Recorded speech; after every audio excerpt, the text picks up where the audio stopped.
Koro in ng'ama noyieri wakia. Dong atieko kanyo. Mar ariyo, uwinjo kowach ka ni wan kaka oganda Luo nyaka wabede gimoro adi achiel. Gimomiyo oganda ne bedo gimoro achiel ne en nikech ka gidhi e lweny to gidhi kaka oganda. Kendo ne gibedo gi tonge, gibedo gi kuodi, kendo gidhi giromo gi oganda machielo kata ka gin jolang'o to gikedogo. Piny masani tinde ji ok kedi. Kedo mamako en mar siasa. Mane lweny ma wan go. Emomiyo nyaka wabed oganda achiel kaka oganda Luo. Seche ma wadhi lweny siasa nyaka wabed oganda achiel. To onge kaka unyalo bedo oganda achiel ma uonge gi chama. Gima sani koro ikedogo, tong' mikedogo en chama. Chama mar oganda Luo en chama miluongo ni ODM. Omiyo kik ng'ato kel propaganda gi porojo gi weche manono ma ok kony. Ni kik uket tong gweno magu okapu achiel. Onge oganda man gi duol e Kenya ka. Kata idhi mana kuom oganda mar jo Kikuyu, nyogi go kura ne pati achiel. Koso? Kata idhi kuom jowa ma koro rito wagi, jolang'o manyoma wagi. Gin mana chama di achiel ema nyogi go ne kura. Kata idhi kuom jatol, yiedhi miluongo ni Wakamba. Nyogo kura ne chama di achiel. Omiyo ng'ama kelo siasa mar propaganda madwa pogo joluo ni joluo ok onego ket kuchgi e kikapu achiel. Ka koro kata le ineno ka jowi nie thim to giwuotho mana kanyakla. Sama jowi opogore ma moro dhi koni to moko dhi koni, tineno mana ka wasigu timore nade lal kode. Omiyo oganda Luo wan e chama mar ODM. Kendo jatendwa e piny Luo en Raila Amolo Odinga. To bende en jatelo mar chama mar ODM e piny mangima. Is the party leader. Waonge gi vacuum. Ma ng'ata ma campaign ni dwaro party leader, ine minge gimi campaign. Kendo ino chieni. Ane jakom mar party mochung' ne discipline. Abro discipline sama chon. Nikech wan gi ruodhwa. Ruodhi ok bed ariyo. To onge kom ruoth ma bende ka ok ruoth poni e komno.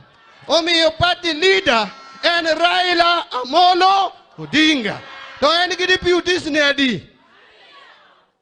Ung'eyo ni chama mar ODM ni en bende chalo mana kanisa.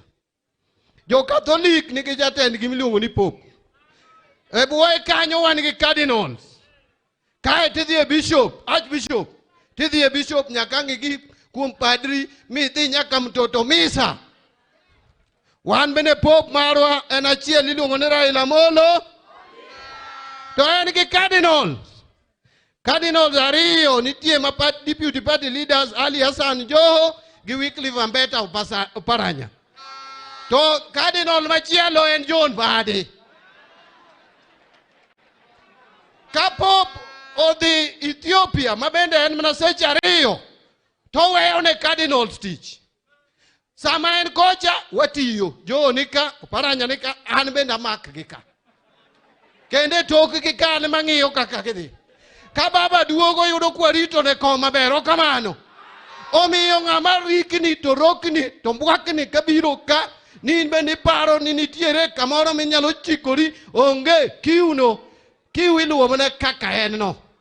Winja koso kuwinja? Wach na tieko koso ka tieko. Aduogo e wach ma Suna East, awache de wach achiel. Suna East kam bunge en Junet Mohamed mosebedo ka wuotho gi baba igni gi igni. Kenda dwa wacho ka chung' ka.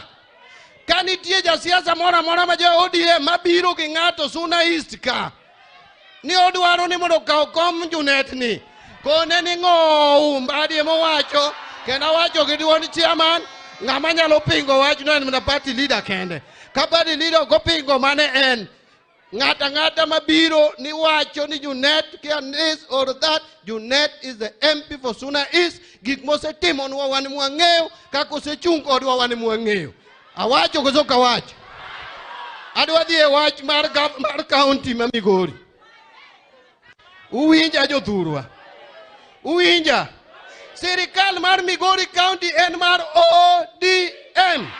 Omiyo wan kaka jo ODM wan gi responsibility mar protect and defend the governance and the county government of Migori. Ka in ja ODM asili, ok onego sabotage government mar Migori. Nikech iyaone wasigu rot magibiro chando waka kasa ochopo. Wadwaro ni mondo miyo chila yako thuolo otine jo Migori kagik 2027 to wan gi gimwanyiso jo Migori kaka chama mar ODM. Ok wadwar ni kagik 2027 tichako wabeda attacked ni jo ODM ne oko deliver to ine me ja ODM tiduodo jo ODM iloko rilum maduodo jo ODM mondo kiko deliver na the people of Migori. If you are doing that, you are the enemy of the party, you are the enemy of the people of Migori. Atieko kanyo goso katieko.